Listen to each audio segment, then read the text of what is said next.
فاتحة لسيد العرب والأعجم وهدية للمؤلف ومشايخنا ورسولنا الكرام ولفتوح العلم خير والحكم الفاتحة. أعوذ بالله من الشيطان الرجيم. بسم الله الرحمن الرحيم. الحمد لله رب العالمين الرحمن الرحيم مالك يوم الدين إياك نعبد وإياك نستعين اهدنا الصراط المستقيم صراط الذين أنعمت عليهم غير المغضوب عليهم ولا الضالين آمين. بسم الله والحمد لله والصلاة والسلام على رسول الله محمد ابن عبد الله وعلى آله وصحبه ومن والاه. أما بعد واعلموا أن النبي صلى الله عليه وسلم قال لا ينبغي للعالم أن يسكت عن علمه ولا ينبغي للجاهل أن يسكت عن جهله. وبسند المتصل إلى الإمام المؤلف رحمه الله تعالى وعدا النفع به وبعلومه وبكم في الدارين آمين. قال عن أبي هريرة رضي الله عنه قال قيل يا رسول الله أي الصدقات أفضل؟ قال جهد المقل وابدأ بمن تعول. أخرجه أحمد وأبو داود وصححه ابن خزيمة وابن حبان والحاكم. عن أبي هريرة رضي الله عنه قال. Satu riwayat hadis daripada sahabat Abu Hurairah, semoga Allah meridhoi kepada beliau, qala, beliau bercerita, qila ya Rasulullah, pada satu ketika ada seorang sahabat bertanya kepada Rasulullah, ayyus shadaqati afdal? Sedekah bagaimanakah yang lebih utama? Maksud dari afdalu aksara sawaban wa a'zama ajran, yang paling banyak pahalanya dan paling besar ganjarannya. Sedekah bagaimana yang banyak pahalanya dan besar ganjarannya? Qala, maka menjawab Rasulullah sallallahu alaihi wasallam, juhdun adalah kemampuan al-mukilli, orang yang dalam keadaan fakir, dalam keadaan susah.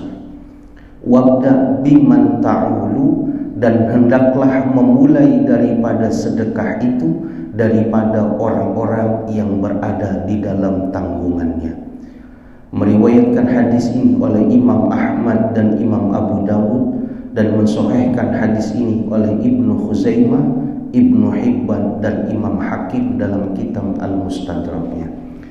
Bapak, Ibu hadirin jamaah yang dimuliakan Allah Subhanahu wa taala, puji syukur sama-sama kita panjatkan kehadirat Allah Subhanahu wa taala yang alhamdulillah summa alhamdulillah siang hari ini masih memberikan kesempatan kepada kita untuk hadir di tempat yang penuh keberkahan. Mudah-mudahan duduknya kita menjadi obat buat kita, duduknya kita menjadi wasilah akan turunnya keberkahan dari Allah Subhanahu wa taala. Amin amin ya rabbal alamin. Bapak hadirin yang dimuliakan Allah, kita masih melanjutkan tentang kajian tata cara seseorang yang ingin melakukan sedekah. Kita sampai kepada sebuah riwayat hadis yang disampaikan oleh sahabat Abu Hurairah. Abu Hurairah pernah cerita, ada seseorang tanya kepada Nabi, ya Rasul, sedekah itu bagaimana yang paling utama? Sedekahnya sama, tapi pahalanya luar biasa, ganjaran balasannya luar biasa. Maka Rasul mengatakan al-juhdul muqil, kemampuan daripada orang yang fakir.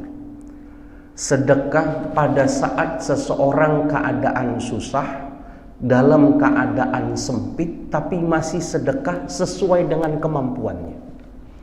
Juhdul muqil.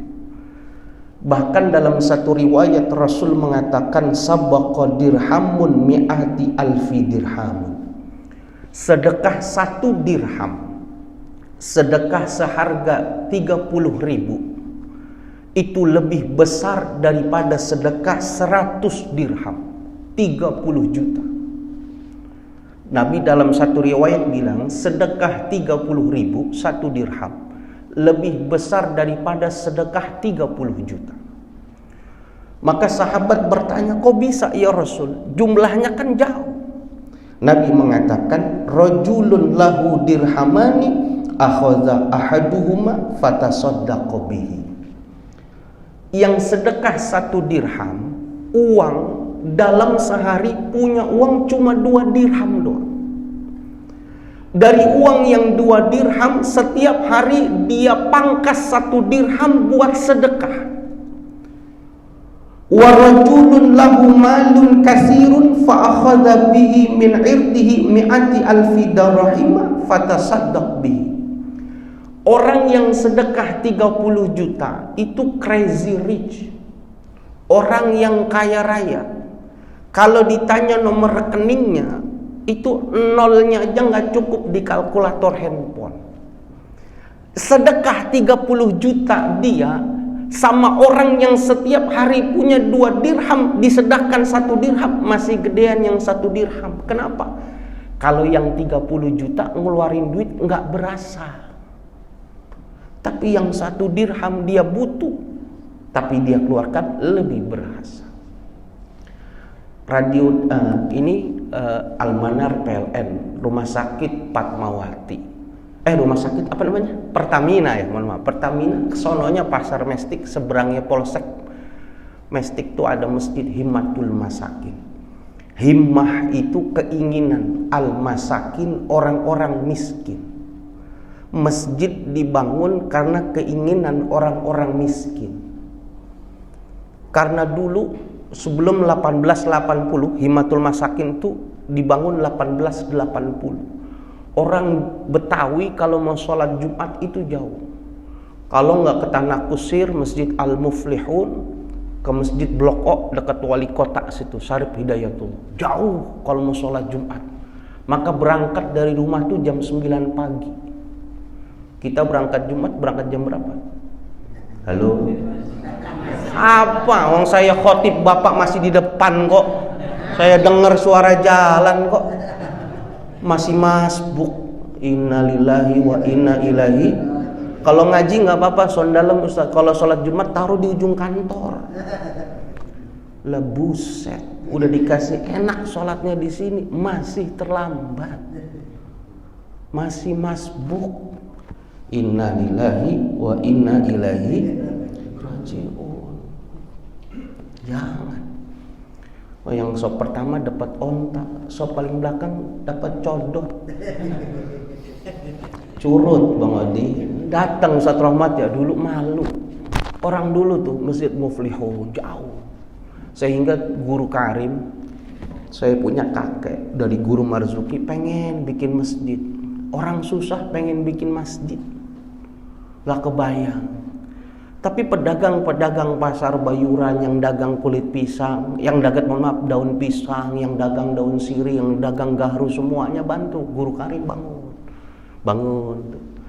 Itu kalau ada orang jual daun pisang datang gitu, sore-sore selesai dagang, mau sholat asar gitu, datang ke kantor gitu. Guru Karim, saya mau nyumbang gitu. Dikasih tuh duit gopean, gambar kijang dulu.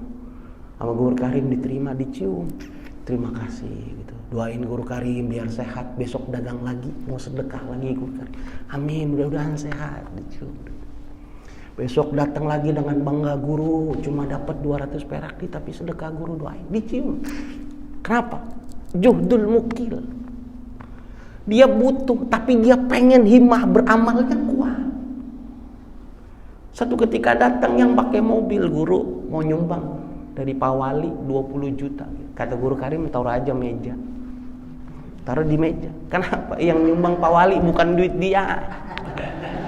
Bukan dia. Taruh aja meja. Bukan berarti nggak bagus, masih punya pikiran. Tapi kalau kita yang mau beramal, diajarin adab. Mau zakat, diajarin adab walaupun kewajiban. Serahin sendiri. Jangan pembantu, serahin sendiri. Datang, ini kewajiban saya. Ini sedekah saya. Mulai sebagaimana tangan kanan sedekah, tangan kiri nggak. Kasih tahu, guru saya mau sedekah. Masjid saya mau sedekah.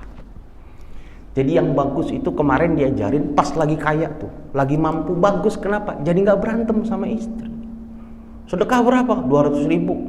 Kan udah gua kasih bulanan 60 juta, masa nggak cukup? 400 ribu mah enteng.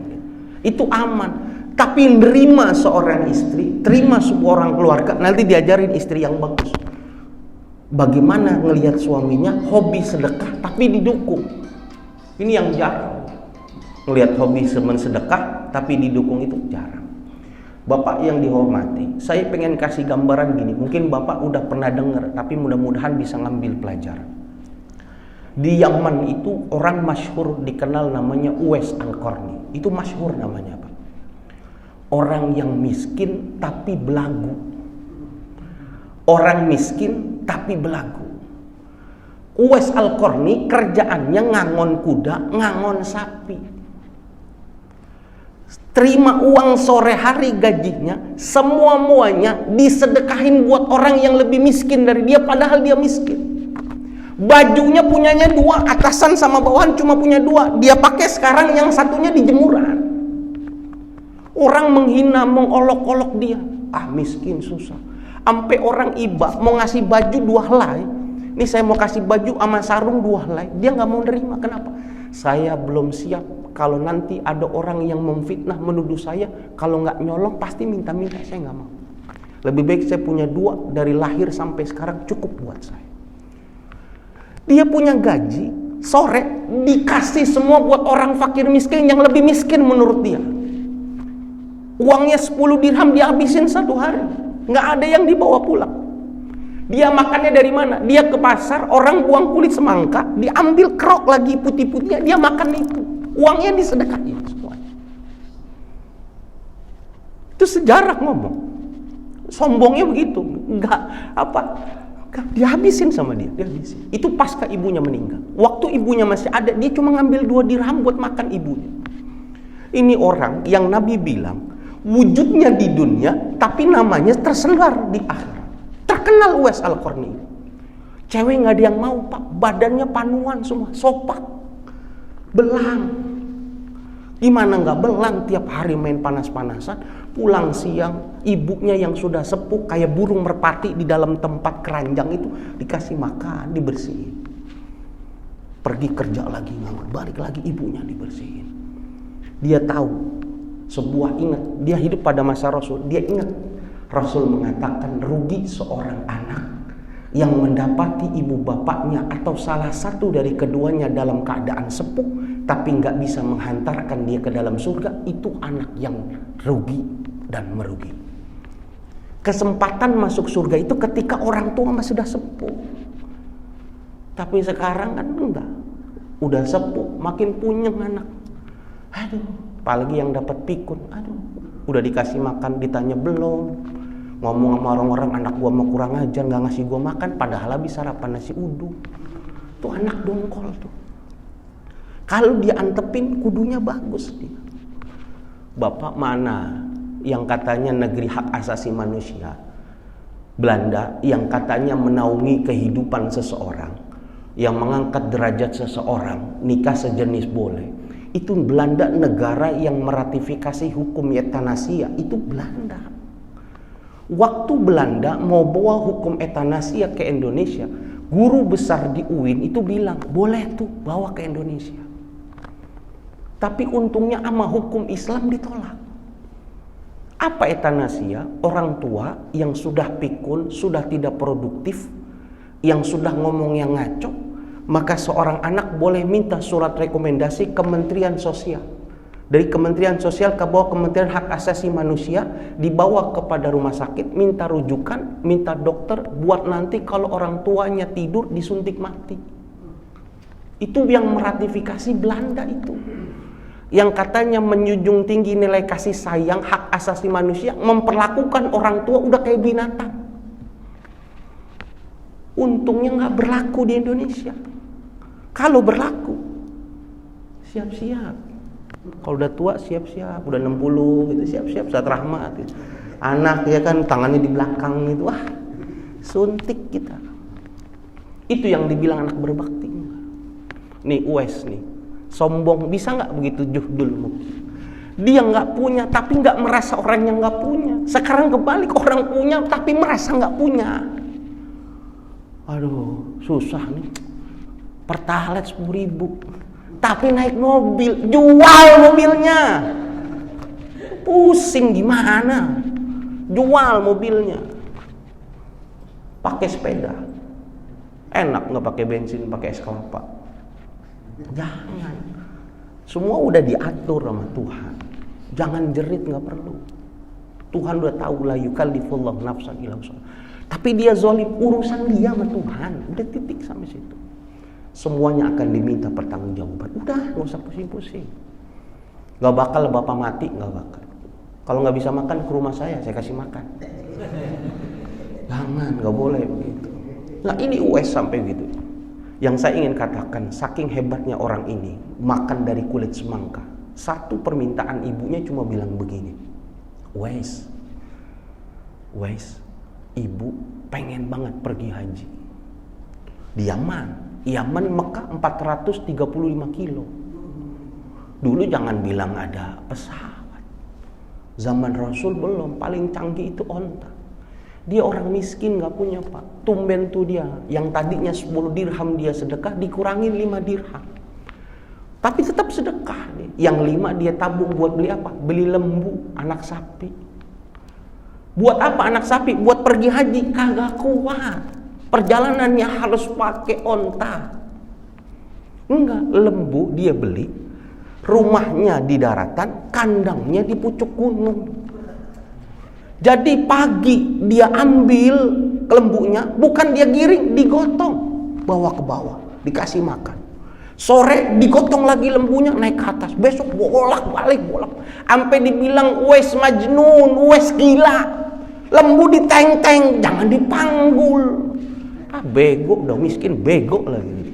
Nih netizen begini nih, jangan diambil pusing. Dia mah senyum. 8 bulan dia melakukan itu.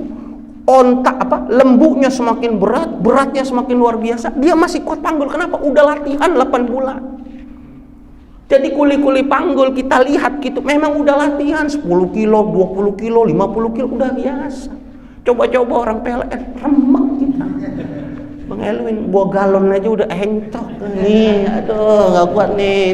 Suruh jalan Pak Asep, gak kuat, udah gak kuat. Kenapa gak biasa? 8 bulan dia jual lembunya, dia persiapan, dia bilang, ayo mak kita berangkat haji. Naik apa? Saya panggul ke pundak saya. Itu yang ngomongin Uwais malu. Buset, gua kira dia gila. Dia latihan gotong lembu yang beratnya 150 kilo buat latihan gotong emaknya. Bapak searching sekarang, cari, saya lupa, orang Pekalongan yang dia pergi haji jalan kaki, orang Indonesia tuh ada tuh. Berapa lama dia latihan? 1 tahun dia latihan. Puasa main basket. Ibadahnya itu. Dia jalan dari rumah cium tangan emaknya, mau kemana? Pergi haji. Emaknya diem, naik apa? Jalan kaki. Bapak searching orang Indonesia itu. Pekalongan. Orang tua cuma bilang, emak bapak Ridho, silahkan berangkat. Berangkat dia. Siang dia puasa, tidur, malam mau sore dia jalan kaki sambil buka. Bawa bekal uang seadanya. Orang yang tahu ngasih sedekah. Mau kemana? Mau ke Mekah. Orang senyum. Mau ke Mekah. Aduh, ada-ada aja lu. Tapi ketika diliput di televisi, ditulis orang Pekalongan, orang yang menghina malu. Kenapa? Azam tuh seperti itu, luar biasa. Jadi jangan bilang pergi haji, pergi umrah, nggak punya uang. Ya, punya Tuhan semuanya. Namanya juga tahu mau undangan Allah. Kalau Allah udah mengundang, gimana ke caranya bisa?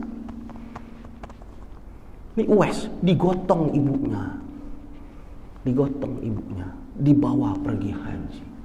Pulang lagi ke rumah. Sampai wafat dilayani luar biasa. Wabda bima ta'ulu.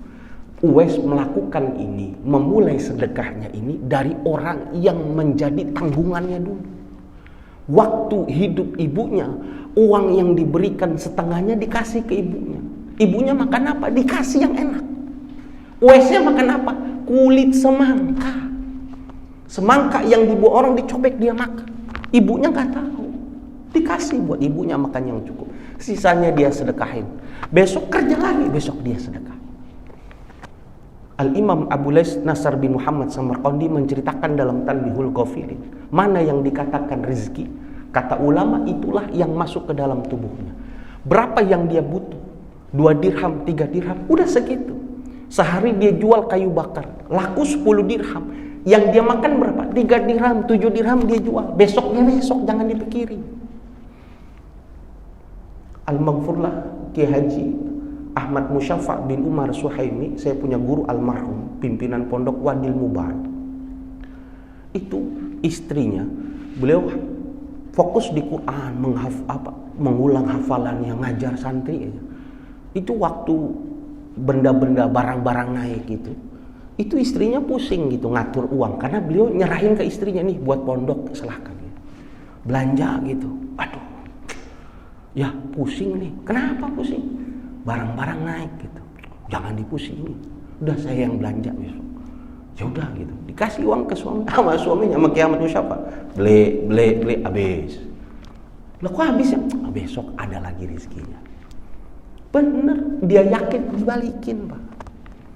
Sayyidina Ali karramallahu wajhah, waktu dia nyumbang sepotek daripada delima yang dia kasih kepada orang yang minta-minta, sepotek delima tuh.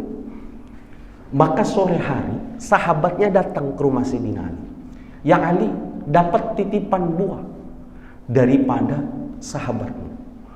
Mana buahnya? Dikasih.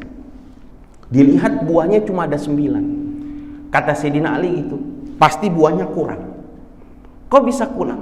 Buahnya 10, nggak mungkin 9. Kok kamu bisa yakin? Allah yang bilang, man ja'a bil hasanati falahu asyru amsalihah. Orang yang mendapatkan satu kebaikan, melakukan satu kebaikan, dibalas 10 sama Allah. Saya habis ngasih tadi 5, masa dapatnya cuma 9. Apa kata sahabatnya? Iya, saya bohong. Yang satu saya umpetin. Nih, saya umpetin. Kalau orang yakin sama sedekah, nggak bakal susah. Nggak bakal susah. Nah, ini cerita Uwais ini mengatakan, silakan orang yang punya keyakinan luar biasa, keluarganya menerima, bersedekah seluruhnya, itu lebih bagus. Yang kedua, bersedekah pada saat terjepit itu jauh lebih bagus ketimbang orang itu dalam keadaan maju. Udah, bapak yang udah biasa ngisi 2.000, lanjutin 2.000. Lagi nggak punya duit, usahain 2.000, lanjutin. Pada saat terdesak itulah Allah melihat betapa benar kesungguhan orang itu dalam melakukan ibadah. Paham Bapak ya? Nah, ini bima ta'ulu, jangan salah mulai dari keluarga terdekat. Keluarga, orang tua, mertua, anak, istri, semuanya. Jangan terkenal baik di luar, tapi di dalam keluarga buruk. Wa anhu radhiyallahu anhu qala, dari sahabat Abu Hurairah juga, beliau mengatakan, qala Rasulullah sallallahu alaihi wasallam. Rasulullah sallallahu alaihi wasallam mengatakan, tasaddaqu, bersedekahlah kamu. Sering nih Rasul kalau lagi kumpul tasaddaqu. Kadang satu waktu zikrul maut, ingat mati, ingat sedekah, wa'mal a'malan sholihah, ingat amal-amal baik. Nabi begitu. Kita kalau ada teman begitu gimana? Ingat sholat, aduh, lu lagi nongkrong ingat sholat. Dia bilang apa? Lu ke masjid aja lu sono. Tapi itulah yang dilakukan Nabi. Tasaddaqu, bersedekah. Faqala rajulun, ya Rasulullah, indi dinarun. Ketika Nabi berkata bersedekahlah kamu, maka bertanyalah salah seorang dari sahabat Nabi, ya Rasulullah, pada diriku cuma ada 1 dinar. Qala tasaddaq bihi ala nafsika. Yang 1 dinar kamu sedekahkan untuk diri kamu sendiri. Ini Nabi. Jadi Bapak niatin, Pak. Niat seseorang itu beda-beda. Bapak yang tadi niat di sini, saya niat iktikaf di dalam nawaitul iktikafa fi hadzal masjid sunnah. Saya niat ya Allah iktikaf di dalam masjid ini sunnah, maka Bapak dapat pahala daripada orang yang enggak niat iktikaf. Bapak dapat pahala, Pak, pahala sunnah. Kenapa? Niatnya sunnah. Ya Allah, saya sunnah iktikaf di sini. Tapi kalau orang yang cerdas merubah kata sunnahnya dengan wajib dia. Ya Allah, saya wajibkan diri saya, bernazar diri saya, selama saya di dalam masjid ini, maka saya beriktikaf. Maka pahalanya dapat pahala wajib. Ulama dalam hadis mengatakan tidaklah mereka masuk ke dalam surga kecuali menjadikan amalnya itu dengan amal-amaliyah wajib. Tidaklah mereka masuk ke dalam surga dengan amaliyah wajib. Berarti mereka nggak melakukan sunnah dong? Enggak. Mereka menjadikan sesuatu yang sunnah menjadi wajib buat diri mereka. Kita habis sholat zuhur, sholat sunnah 4 rakaat. 2 muakkadah, yang 2 ghairu muakkadah. Bagi kita sunnah, maka pahalanya sunnah. Tapi bagi mereka enggak. Mereka ketika mau selesai sholat zuhur, mereka bilang dalam hati, ya Rabb, saya niat nazar, kalau ada umur setelah salam sholat zuhur ini, saya mau melakukan sholat 2 rakaat. Maka sholat 2 rakaatnya jadi wajib. Kenapa? Nazar dia. Pahalanya lebih besar dari orang yang berniat berniat sunnah. Sehingga amal ibadahnya jadi sunnah, berubah jadi wajib semua. Habis ini ya Allah, kalau ada umur saya mau sholat lagi 2 rakaat. Saya nazar, sholat lagi 2 rakaat. Padahal jadi saya sunnah, tapi karena nazar jadi pahala wajib. Jadi pahala wajib. Sama nih, kita mau sedekah nih, sedekah sunnah. Ya Allah, kalau kau sampaikan umur saya sampai dengan saat ini, saya wajibkan saya sedekah 2000 hari ini. Jadi pahala wajib. Bagaimana cara manage yang sunnah jadi wajib? Yang tidak ini, nah diri kita jangan makan-makan doang. Makanya diajarin doa. Ya Rob, saya sedekah buat diri saya. Saya makan buat diri saya, mudah-mudahan kuat buat ibadah. Jadi dapat pahala. Ini namanya sedekah buat diri sendiri. Qala indi akharun. Kalau saya punya 1 dinar lagi, bagaimana ya Rasul?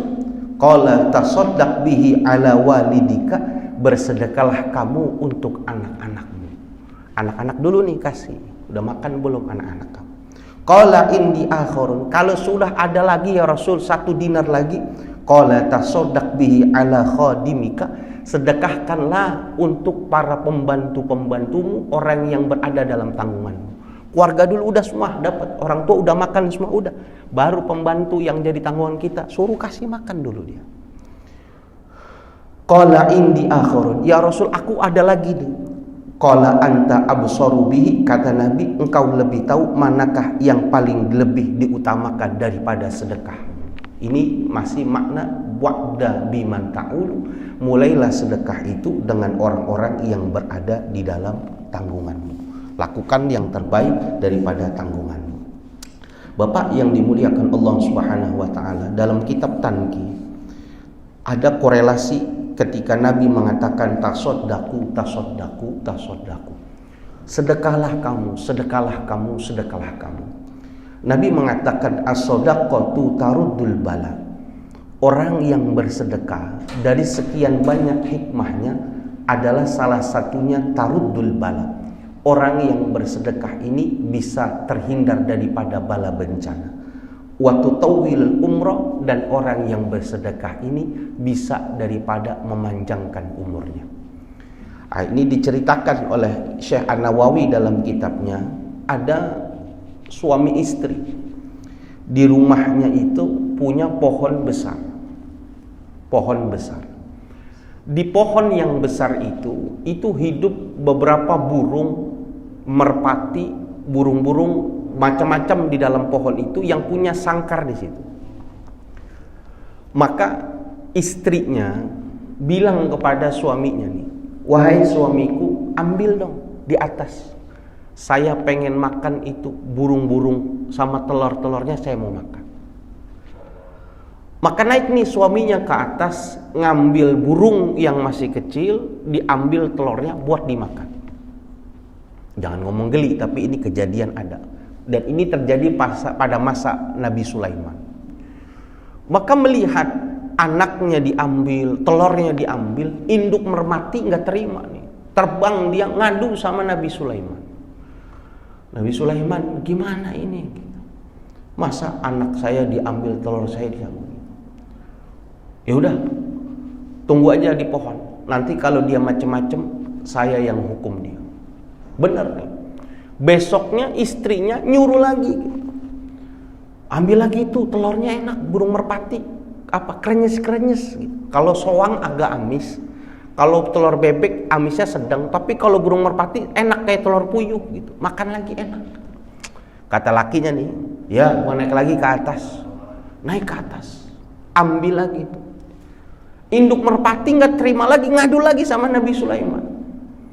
Kata Nabi Sulaiman gini, ya udah pulang ke sangkar. Dipanggil dua setan sama iblis, dipanggil sama Nabi Sulaiman. Ini iblis takut sama Nabi Sulaiman. Sini. Yang satu iblis dari barat, yang satu iblis dari timur. Gedenya luar biasa. Sekarang kamu tinggal di atas pohon itu. Kalau ada orang pemilik pohonan itu naik lagi ke atas, ngambil telur dan ngambil itu, lemparkan dia, jatuhkan dia. Maka ketiga kalinya setannya Nabi Sulaiman, anak buahnya Nabi Sulaiman udah di atas. Ini suami disuruh lagi nih sama istrinya, naik lagi ke atas dah. Lu nyuruh mulu lu, tinggi tau gitu. Udah cepetan, enak nih telurnya nih, dibikin balado pedas. Naik nih dia. Naik, diambil lagi bisa. Maka merpati ngadu lagi. Gimana sih ini yang ketiga kali ini diambil? Katanya mau dihukum gitu. Nabi Sulaiman marah dong. Nih setan gua kemana nih? Orang gua suruh jatohin kok. Kata dia gitu. Maka dilihat, dipanggil setannya. Bengep setannya itu. Bengep dong. Kayak habis digebukin gitu. Lu kenapa? Aduh, panjang ceritanya nih. Kumaha iya, bengep. Kok bisa bengep gitu? Iya. Waktu orang ini mau naik ke atas, ngambil telur, baru banget ninjakin kaki.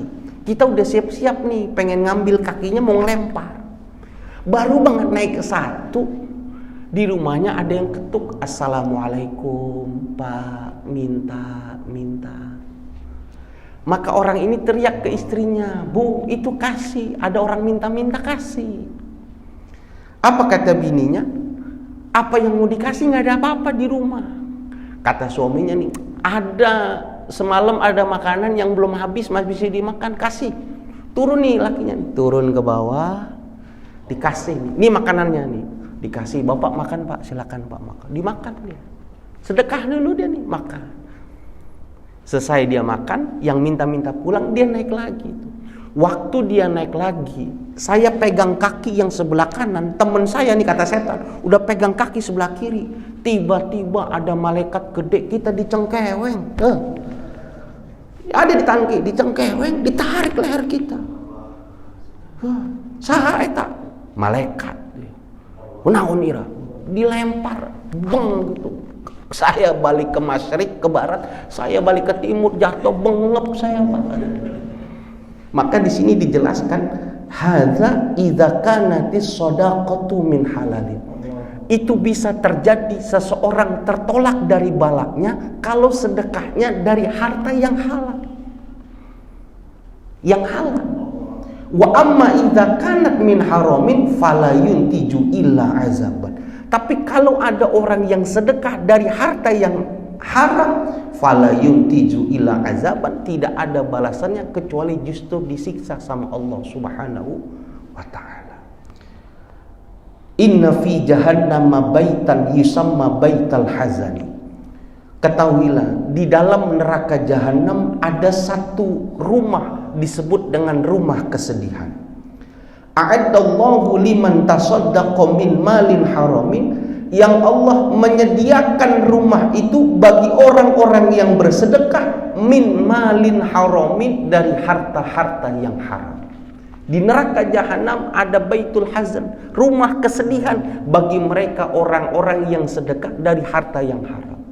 Udah korupsi yang banyak, habis korupsi pergi haji, bego. Sama aja orang sholat wudu pakai air kencing, najis, nggak diterima. Bahkan dikatakan mamin abdin wala amatin tasaddaqa bilukmatin min haramin ala miskini. Tidaklah seorang hamba ataupun budak yang sedekah dari satu suapan makanan kepada orang miskin, tapi makanannya makanan yang haram, illa at'amuhallahu yaumal qiyamati minal gislin, kecuali nanti pada hari kiamat Allah kasih makanan orang yang sedekah yang haram itu min gislin, dari gislin. Qila ya Rasulullah wa ma ta'amul gislin. Sahabat tanya, ya Rasul, apa itu yang namanya makanan gislin bagi orang yang sedekah dari harta yang haram? Ta'amun khalaqallahu ta'ala min hadidin yabisin wa yudhabu minari jahannam hatta yasira kalma. Adalah makanan yang Allah buat dari besi, yang besi kering lalu dilelehkan oleh neraka jahanam sehingga menjadi seperti air. Fa iza akala minhu dzalikal insan taqatta'at am'ahu. Ketika diberi makanan besi kering dilumerkan menjadi merah gitu, diberi makanan kepada mereka orang-orang yang sedekah yang haram, taqatta'at am'ahu, sehingga putus semua usus-usus mereka. Fatadkhul luqmata min fihi wa takhruju min duburihi. Saking panasnya lumeran air besi yang panas itu, ketika dimasukkan ke dalam mulut langsung keluar dari lubang dubur mereka.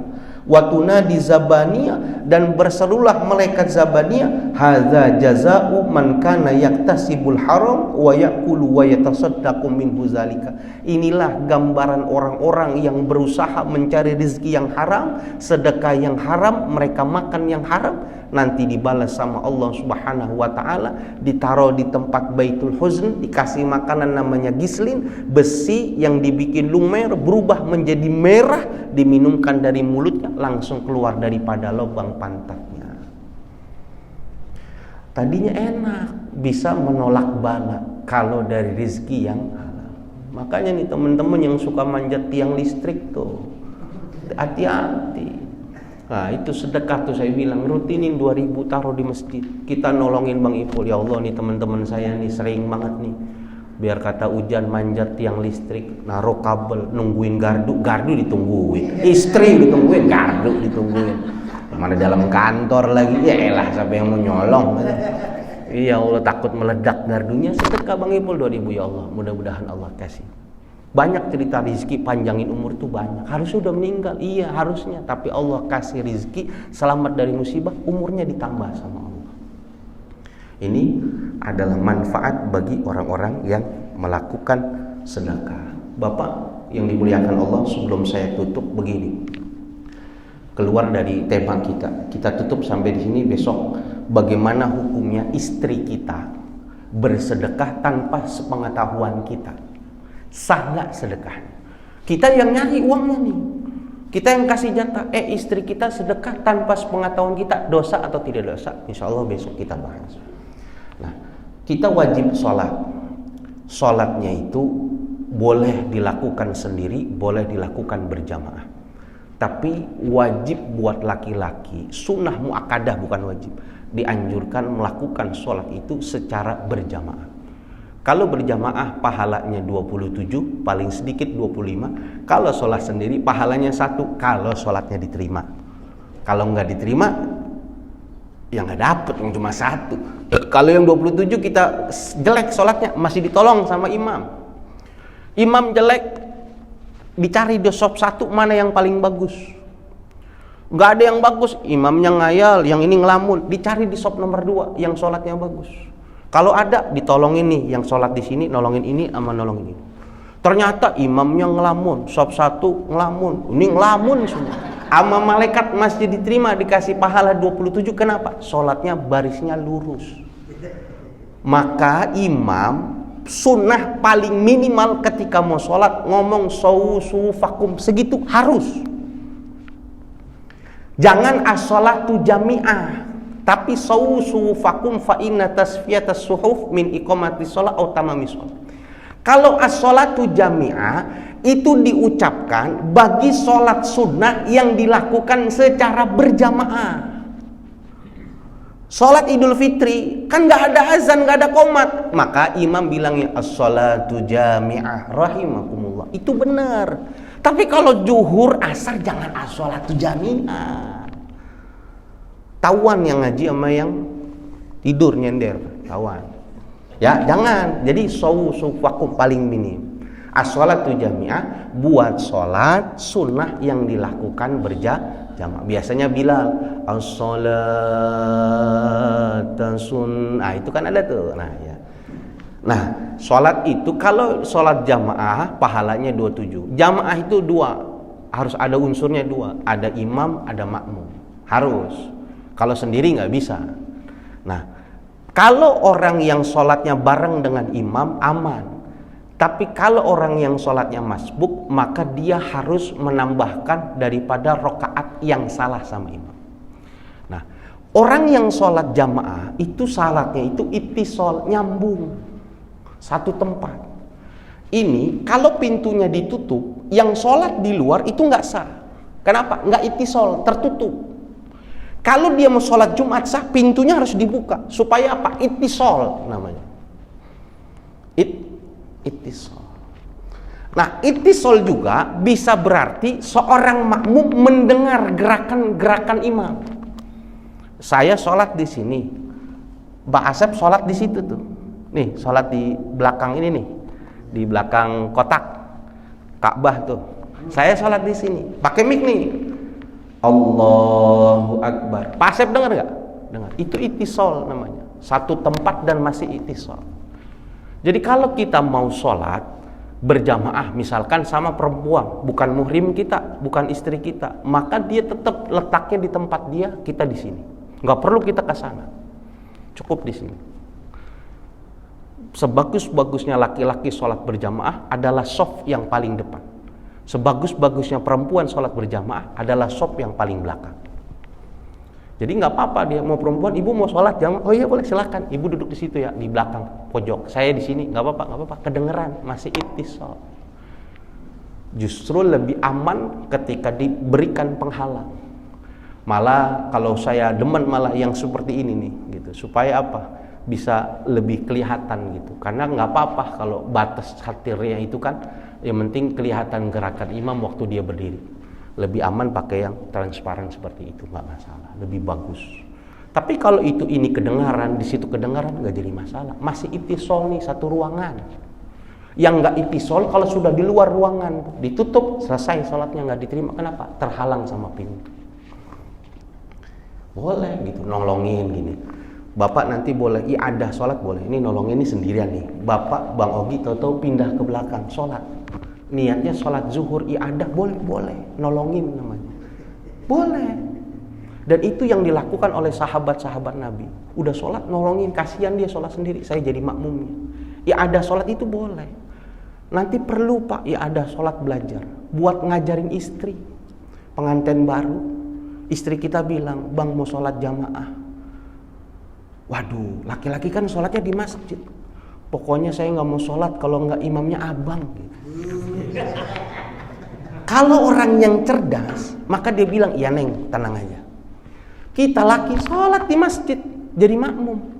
Sholat jadi makmum. Selesai sholat, salam, izin pulang duluan. Sampai rumah, sholat lagi maghrib, boleh jadi imam buat istri kita, boleh. Iadah, boleh. Jangan ya gua sholat 2 kali. Enggak, iadah boleh. Buat nolongin. Ini kasihan dia sendirian, saya yang jadi makmum. Boleh. Justru orang yang cerdas begitu. Kita ada orang alim, orang ulama, kita ikut sholat lagi bagus. Iadah sholat namanya. Nanti babnya ada di bab fikih yang lain. Nanti kapan waktu ketemu kita bahas. Jadi kalau masih satu ruangan, ini namanya masih ittisal Pak. Saya sama Bang Ipul gitu. Bang Ipul gedeg banget sama saya. Pas tahu saya imam, saya di sini, Bang Ipul di pojok gitu. Ini masjidnya 200 kilo Pak, tapi satu masjid. Kalau masih dibilang satu masjid, walaupun 200 kilo, itu masih ittisal namanya. Apalagi cuma segini, kedengeran. Allahu Akbar. Sami Allahu liman. Allah Akbar, masih ittisal, cukup. Bisa dipahami? Bang Odi? Bisa dipahami. Nah ya, mudah-mudahan ada manfaatnya. Besok kita kaji bagaimana hukumnya seorang istri yang mengeluarkan harta daripada rumahnya. Apakah dia berdosa atau justru dia mendapatkan pahala. Subhanakallahumma wa bihamdi asyhadu an la ilaha illa anta astaghfiruka wa atubu ilaik. Assalamu alaikum warahmatullahi wabarakatuh.